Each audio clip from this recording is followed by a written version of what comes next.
now here is Pastor Arnold Murray.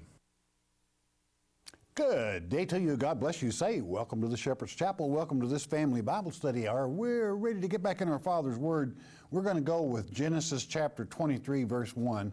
Remember in the last lecture, as we were closing, we were introduced as to how through the genealogy of Abraham's brother, Nahor, that Rebekah would come into play, for she will be a very important lady in the proceedings here of putting together the tribes. And of course, Rebekah in the Hebrew tongue means ensnared. And it would leave you a totally wrong opinion of her. She doesn't ensnare by force or trickery. She was a wonderful person. She was so exciting, so helpful, that she would win your heart. She would ensnare you by her actions, her goodness. So what a lady. You'll learn to love her as we continue in this book of Genesis. So with that having been said, we're working down to that fact where we're going to marry the son off here. And chapter 23, verse 1, a word of wisdom from our Father in Yeshua's name. Let's go with it. It reads, "And Sarah was 170 and 20 years old. These were the years of the life of Sarah." This is, Sarah is one of the only women at her age was given of her death, how long and so forth. What a lady, okay? Beginning with Sarai, God changing her name to Sarah, and here she lived this long period of time. Verse 2, "And Sarah died in Kirjath Arba." The same is Hebron, or Hebron actually in the Hebrew tongue, but we call it today Hebron, in the land of Canaan. "And Abraham came to mourn for Sarah and to weep for her." This is a very important place, this burial place of Sarah, and it still comes into contention today. I'm going to make a guess, and please don't hold me to this, about 6 or 7 years ago, several people were killed at this tomb, the tomb that we're going to be dealing with in this chapter. I say that to let you know it's still considered a very sacred place, and comes into play even in Hebron and the Middle East even at this time. Continuing then with the next verse, verse 3, "And Abraham stood up from before his dead." He was standing over her, "and spake unto the sons of Heth, saying," now these are usually, the sons of Heth are Hittites, okay? Verse 4, "I am a stranger and a sojourner with you. Give me a possession of a burying place with you, that I may bury my dead out of my sight." What he's saying here, I want to buy a piece of property. I want it in my name. Always take care of business. Always do business right, or you will live to regret it. Abraham is well loved by these families here locally at this time, but things can change. And his love for Sarah, if he buries her there in a guest sepulchre, a guest sepulchre is where, the family sepulchre, you continue putting your dead in it. Those sepulchres of that time, many of them. And he wanted one of his own. He wanted a private place for Sarah. And he wanted to do it in a business-like manner, quite frankly, so he would have the deed to it. So if there was any falling outs or anything of that nature, he would still possess the burying place. Verse 5, "And the children of Heth answered Abraham, saying unto him," 6, "Hear us, my Lord. Thou art a mighty prince among us." You're a prince of God. We love having you here. "In the choice of our sepulchres, bury thy dead. None of us shall withhold from thee his sepulchre, but that thou mayest bury thy dead." Now, in other words, they loved him enough, they even offered to open their sepulchres and let him place his dead in them. Well, That would not fit the traditions of our people, basically. Okay, again, Abraham wanted a private place for Sarah. Always remember, this is, this would be hard for some people to refuse. Good old boy status and the whole thing. Take care of business. Keep it legal. Okay, verse 7. And Abraham stood up, and he bowed himself to the people of the land, even to the children of Heth. He humbled himself in appreciation of the offer, verse 8, and he communed with them, saying, if it be your mind, the Hebrew word is soul, if it be your soul, that I should bury my dead out of my sight, hear me. He's kind of pleading here, hear me, and entreat for me to Ephraim, the son of Zohar. In other words, Ephraim means fawn light, so he was probably a very gentle person, and Zohar, of course, being light. Verse 9, what about Ephraim? I want you to remember that name because it will come up again at the end of this chapter, very close to it.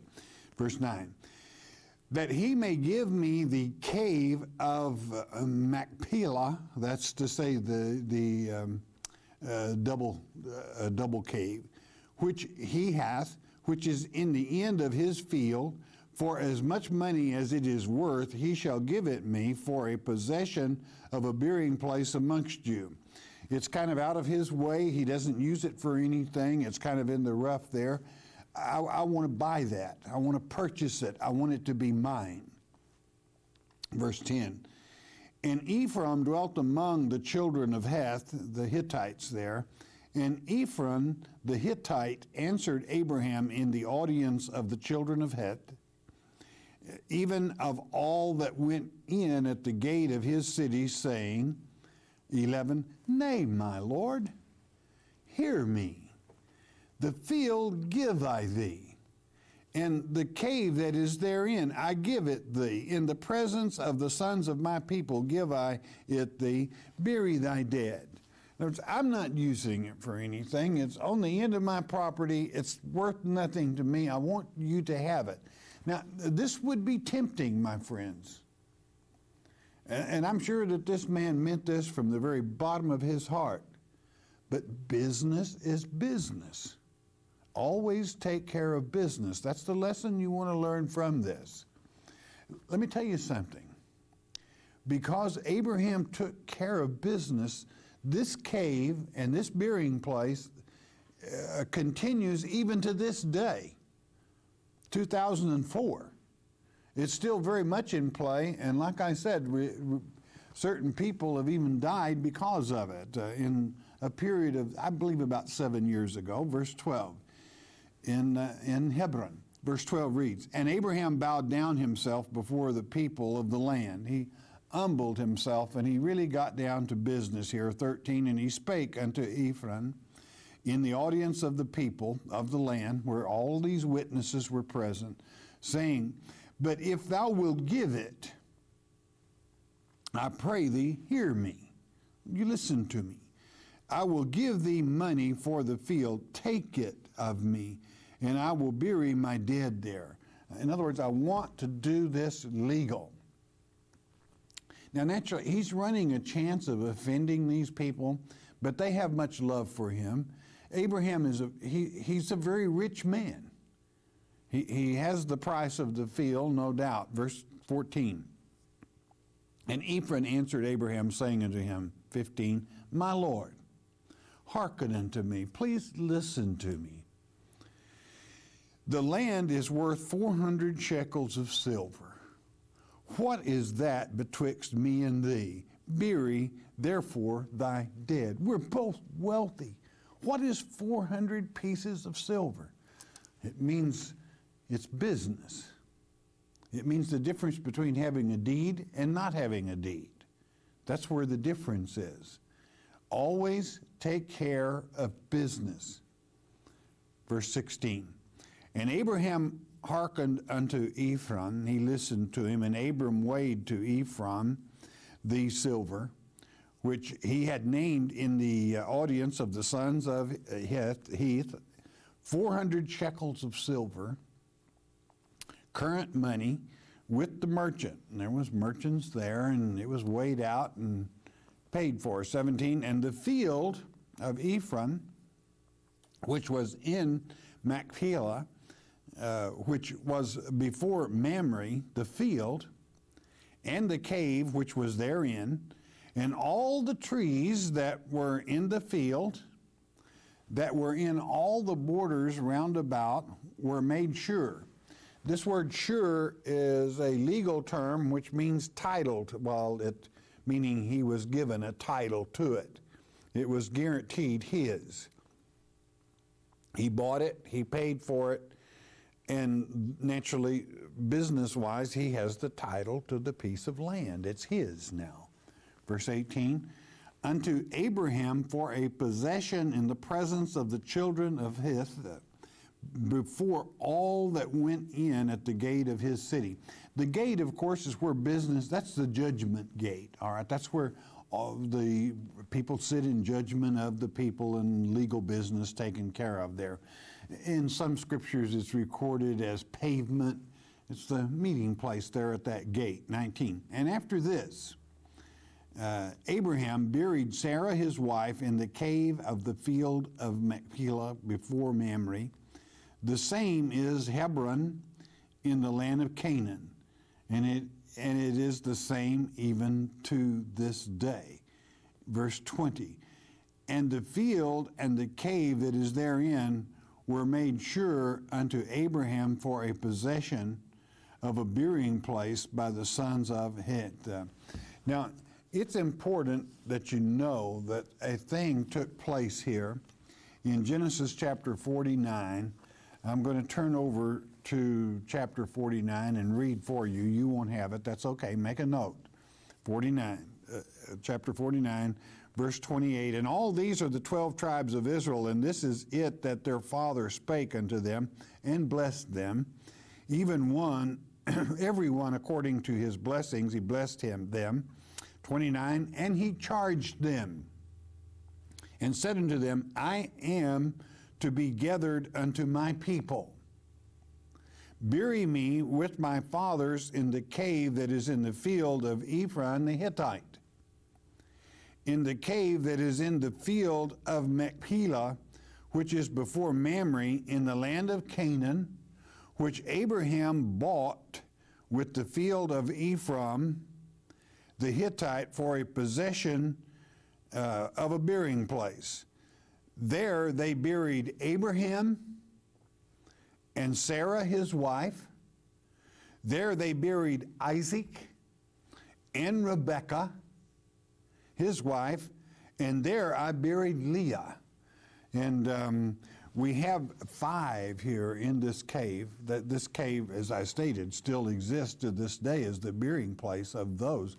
But the acrostic that it works out, if I may, the people thusly, Isaac, Sarah, Rebekah, Abraham, and Leah is I-S-R-A-E-L, Israel, spelled out in the acrostic, the E, of course, vowel silent. There, that's it, and we have it within that cave. Is it an accident? Did it just happen that way? It happened. It was done legally. Again, it still exists to this day. Now, in the next chapter, Abraham was beginning to get, remember I skipped ahead to the 49th chapter to report that so that I could teach you the acrostic of those buried at Hebron in the cave purchased from Ephraim. And now Abraham is looking for a wife for his son Isaac. Remember Abraham's birthplace is what we call Iraq today. It's Ur, in kind of southern Iraq. And he will be telling one of his servants, no doubt Eleazar, the faithful servant, to go to his homeland and find a bride for his son from his own people. All right, that's what this preceding chapter will be about. And this is where you will learn before this is over, you will fall in love with Rebekah. You can't help loving her. What a person. Chapter 24, verse 1. And Abraham was old and well stricken in age, and the Lord had blessed Abraham in all things. Boy, had he blessed him. Here he had given him the birth when all he had was a servant, Eleazar, no doubt the one we'll be talking to here, but giving him this son when he was 100 years old. 2. And Abraham said unto his eldest servant of his house, and again, no doubt, it isn't recorded, but it would have been Eleazar, I have no doubt, that ruled over all that he had, put, I pray thee, thy hand under my thigh. This was the custom of swearing even to the death on the seed and the seed that would follow. 3. And I will make thee swear by the Lord, the God of heaven and the God of the earth, that thou shalt not take a wife unto my son of the daughters of the Canaanites, among whom I dwell.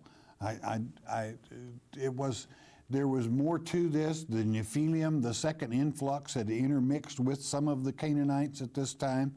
There was a presence of even they in this group, and he said, I'm not going to tolerate it. I won't have it. And this is why the severe vow, even on his seed that would follow him, meaning the Rowan. 4. And thou shalt go into my country, unto my country, and to my kindred, and take a wife unto my son Isaac. I won't have it any other way. This is the way it's going to be. 5. And the servant said unto him, peradventure the woman will not be willing to follow me unto this land. Must I needs bring thy son again into the land from whence thou camest? Remember, God had told him to leave there. So it will be very important to Abraham that his son not go back. Verse 6. And Abraham said unto him, beware thou that thou bring not my son thither again. This is to say in the Hebrew, under no circumstances do you take my son back to that place. Verse 7. The Lord God of heaven, which took me from my father's house, and from the land of my kindred, and which spake unto me, and that sware unto me, saying, unto thy seed will I give this land, he shall send his angel before thee, and thou shalt take a wife unto my son from thence. So we see that God is in this. We see that, when you ask the Father to guide you and to direct you when you're trying to make a decision, our Father enjoys the fact that you bring him into the equation, that you ask him. It shows that you love him in a sense, that you have faith in him, and faithing is what it's all about, is your sincerity in following him. And Abraham certainly had, a man of faith, had proved this over and over, even to the offering of his son Isaac, as we had in a lesson or so back. Verse 8. And if the woman will not be willing to follow thee, then thou shalt be clear from this my oath, only bring not my son thither again. In other words, if the woman won't come, fine, that's good. We know that was of God, but under no circumstances take my son there. Okay. Verse 9. And the servant put his hand under the thigh of Abraham his master, and sware to him concerning that matter. In other words, it was sealed. Verse 10. And the servant took 10 camels of the camels of his master, and departed, for all the goods of his master were in his hand. And he arose and went to Mesopotamia, and unto the city of Nahor, that is to say, Abraham's brother. He's got a lot of pretties. 10 camels. I mean, they're loaded down here. Abraham was a rich man. It was all under his hand, meaning that Abraham had told him, it is yours to do with as you please to accomplish the mission. Verse 11.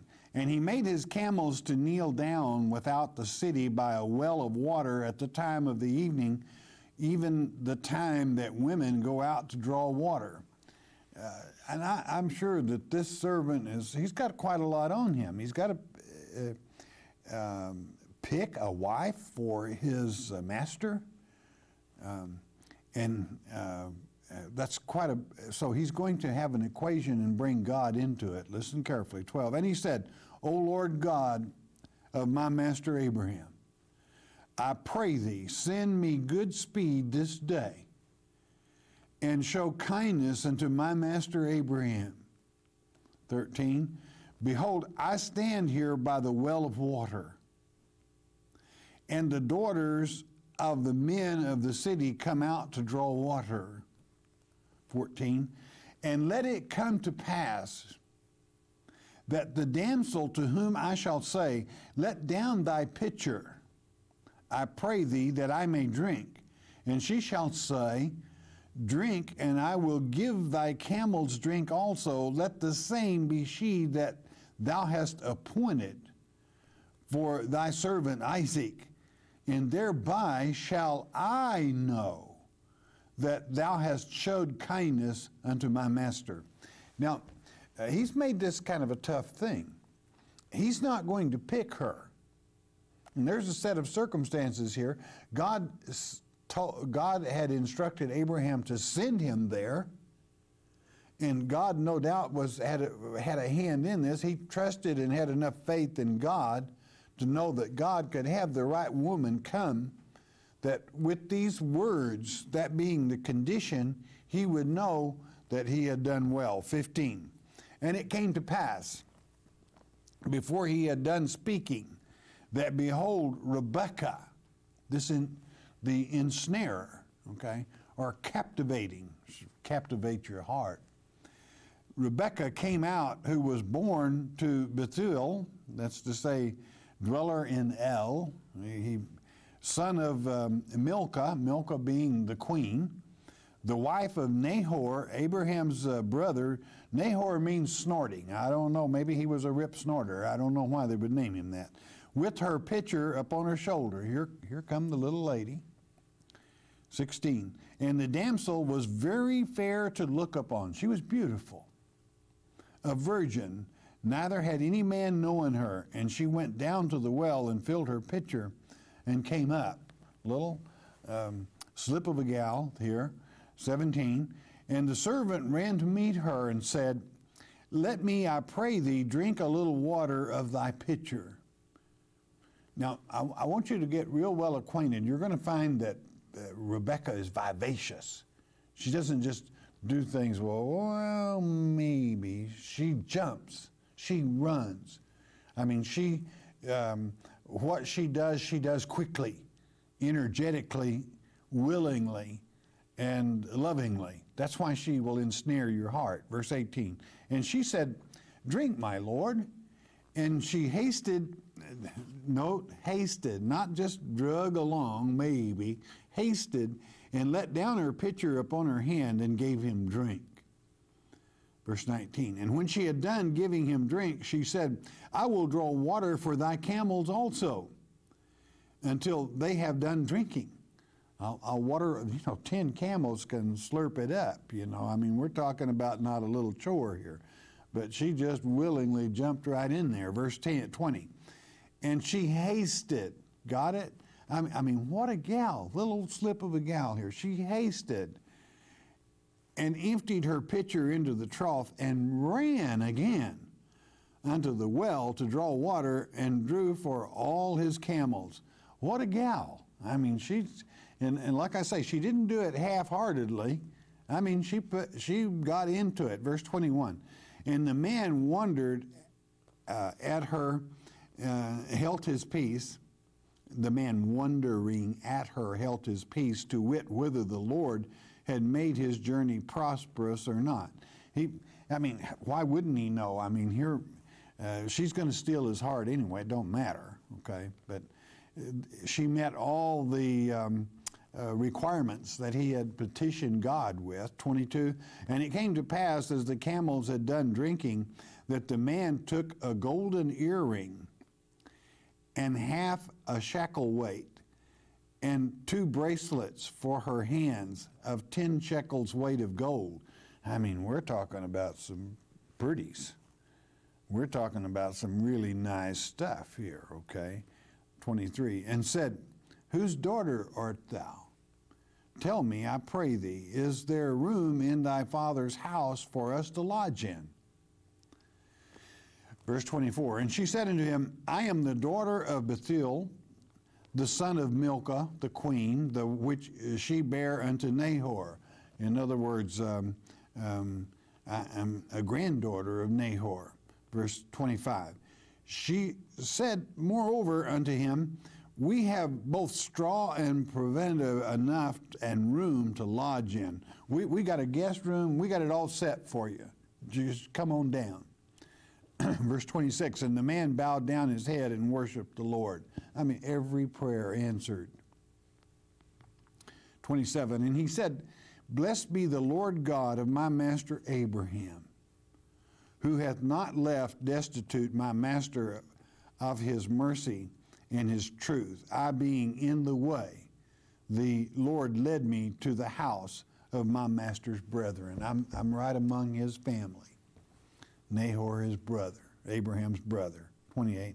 And the damsel ran and told them of her father's house these things. The messenger, I mean, this little thing just charging ahead, taking the word on. I mean, getting things put away. What a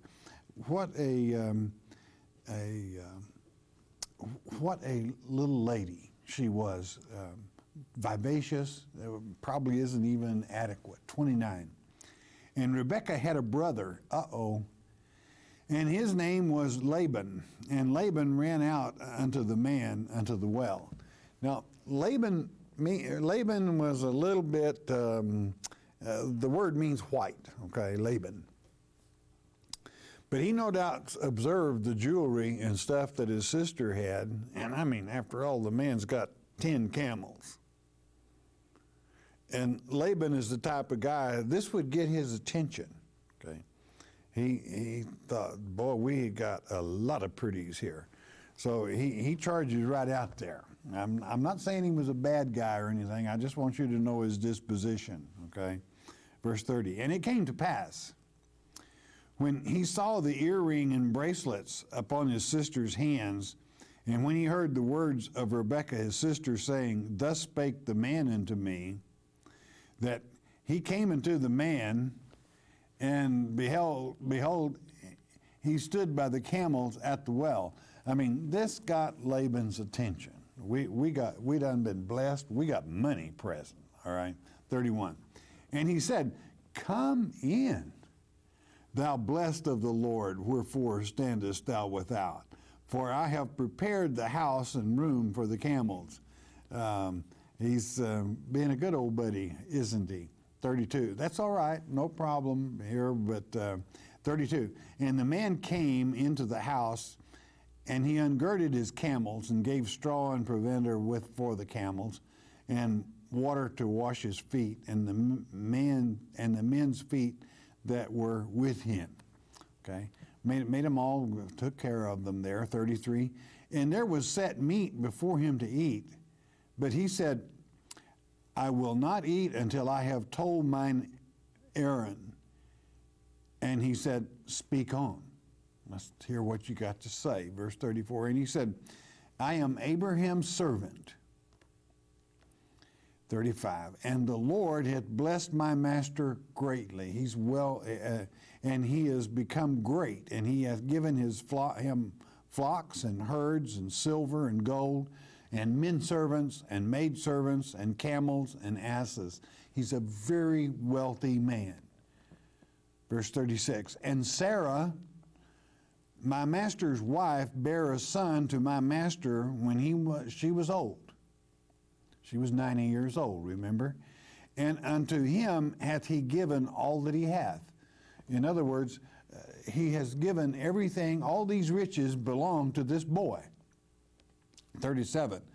And my master made me swear, saying, Thou shalt not take a wife to my son from the daughters of the Canaanites, in whose land I dwell. Just not going to take one there. And his mission begins to kind of show here. 38. But thou shalt go into my father's house and to my kindred and take a wife unto my son. And naturally, Nahor being Abraham's brother, he's there. Verse 39. And I said unto my master, Peradventure the woman will not follow me. 40. And he said unto me, The Lord before whom I walk will send his angel with thee, and prosper thy way, and thou shalt take a wife for my son of my kindred and of my father's house. Those are pretty strong words, but that's what God had promised. 41. Then shalt thou be clear from this my oath, when thou comest to my kindred, and if they give not thee one, thou shalt be clear of my oath. It'll be over. That's it. 42. And I came this day to the well, and I said, O Lord God of my master Abraham, if thou do prosper my way which I go, if now thou do prosper my way which I go. In other words, he's relating everything that took place. 43, Behold, I stand by the well of water, and it shall come to pass that when the virgin cometh forth to draw water, and I say to her, Give me, I pray thee, a little water of thy pitcher to drink. 44, and she say to me, Both drink thou, and I will also draw for thy camels. Let the same be the woman whom the Lord hath appointed out for my master's son. And this is exactly how it came to pass. And the servant reporting this. One more verse, and then we'll pick this up in the next lecture, 45. And before I had done speaking in mine heart, behold, Rebekah came forth with her pitcher on her shoulder, and she went down unto the well and drew water. And I said unto her, Let me drink, I pray thee. And we know, of course, that she made haste in allowing him to drink.